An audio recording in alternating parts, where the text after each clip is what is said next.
Méditation du 15 août. Paula, Paula et Paula. Rien ne peut mesurer le pouvoir caché d'un mot. Citation d'Alex Guillermo. Paula, une amie de ma mère, dit que quand elle était petite, elle détestait son nom. Comme ses frères et sœurs savaient qu'elle n'aimait pas être appelée Paula, lorsqu'ils se disputaient, ils lui disaient Paula, Paula et Paula. C'était leur arme d'attaque. Un mot qui, bien que n'ayant rien de mal en soi, était utilisé pour blesser et avoir la victoire dans un conflit. La parole a précisément été la première arme employée par l'ennemi pour infliger une blessure à l'humanité, déformant le message que Dieu avait donné. Tu pourras manger de tous les arbres du jardin, mais tu ne mangeras pas de l'arbre de la connaissance du bien et du mal. Genèse 2, les versets 16 à 17. Satan a dit à Ève, Dieu a-t-il réellement dit, vous ne mangerez pas de tous les arbres du jardin? Genèse 3, le verset 1. La phrase de Dieu qui accordait une grande liberté sonnait maintenant comme une restriction totale sur les lèvres de l'ennemi des âmes. Un message qui, bien que n'ayant rien de mal en soi, a été détourné par Satan pour faire du mal à l'humanité et tenter de vaincre Dieu dans le grand conflit entre le bien et le mal. Voyez comment un petit feu peut embraser une grande forêt. Or, la langue aussi est un feu. Elle est le monde de l'injustice. Elle souille tout le corps et embrase tout le cours de l'existence. Embrasée qu'elle est par la géhenne. Toutes les espèces de bêtes sauvages, d'animaux, de reptiles, d'animaux marins sont domptées et ont été domptées par l'espèce humaine. Mais la langue, aucun homme ne peut la dompter. C'est un mal qu'on ne peut maîtriser. Elle est pleine d'un venin mortel. Par elle, nous bénissons le Seigneur notre Père et par elle, nous maudissons les hommes faits à l'image de Dieu. De la même bouche sortent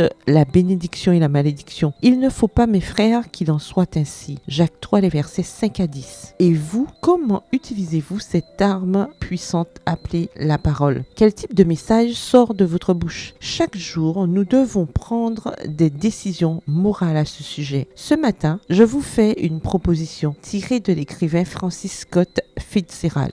On peut caresser les gens avec des mots. Utilisez-les pour éteindre les feux, pas pour les allumer. Pour guérir les cœurs et non pour les blesser. Pour respecter la liberté en Christ et non pour la restreindre. On y arrive en demandant la puissance de Dieu. Peut-être que, grâce à votre influence par les mots, une certaine Paula apprendra à aimer son nom et à aimer Dieu. Le verset du jour se trouve dans Jacques 3, le verset 2 dans la version Parole de vie. Si quelqu'un parle sans faire d'erreur, il est parfait. Il peut être maître de tout son corps. Bonne journée, que l'Éternel vous bénisse.